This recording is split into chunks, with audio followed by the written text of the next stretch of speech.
Mga kabonding, tutulungan ko kayo kung paano mag-brush ng tama. Okay, manyo ko. Ayan na nga. Ang toothbrush.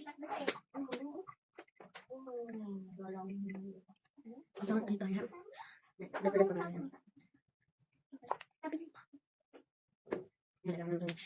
Gusto kayo na una, siyempre, buba, paas, gila.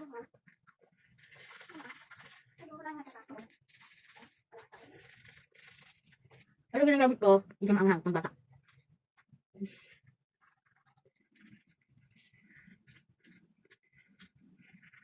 Okay, nasa tayo. Wait lang. Okay, nasa tayo.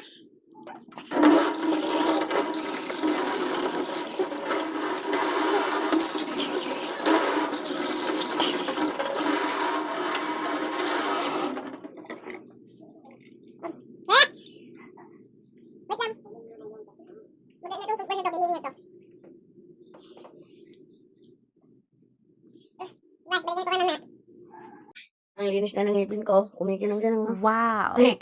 So, ayun lang muna gagawin namin ngayon. Bukas ulit. Bye-bye mga kabonding.